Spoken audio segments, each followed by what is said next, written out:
Hello, I'm Patty Simpson with Simpson Math. In this video, we're going to find an inverse function.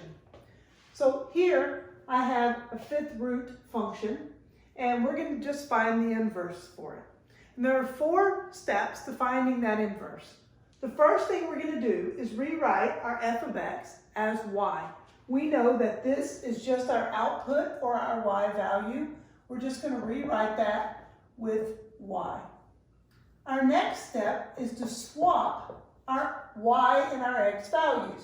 We're just going to trade places with that because in an inverse function, our inputs and our outputs just switch places.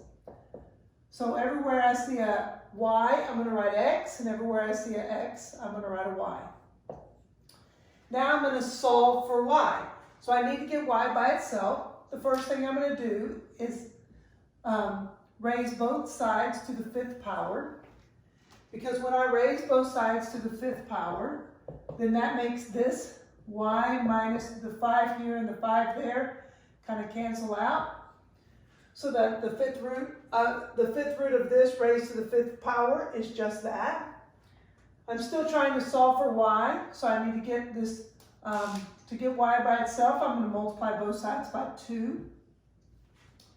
So here I have 2x to the 5th equals, that becomes 1, and I'm left with y minus 1. I'm going to add 1 to both sides, so that I have 2x to the 5th power plus 1 is equal to y.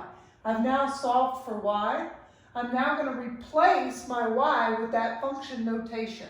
So I have f of the inverse of f is equal to 2x to the 5th plus 1.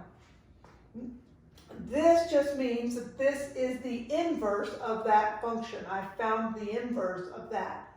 To check to make sure that they truly are inverse functions, I can just take any value and plug it in for x. So pick some value, like maybe 3. And if I input 3 in there, then I have the 5th root of 3 minus 1 over 2, which the 5th root is 2 over 2. The 5th root of 1 is just 1.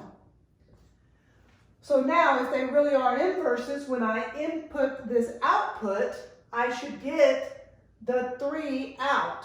So I'm going to input 1 into my inverse function, because my inputs and my outputs should just trade places.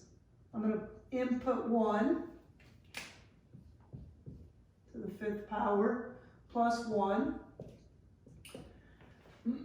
Now I'm going to simplify. So 1 to the 5th power is 1 times 2 is 2. 2 plus 1 is 3. Sure enough, when I put in 1, I got out 3. So my input and my output reversed places. And that's what happens when I have an inverse function. My inputs and my output reverse places. So there's another example of finding an inverse. I'm going to do another example in the next video. Math Made Simple at Simpson Math. Thanks for watching.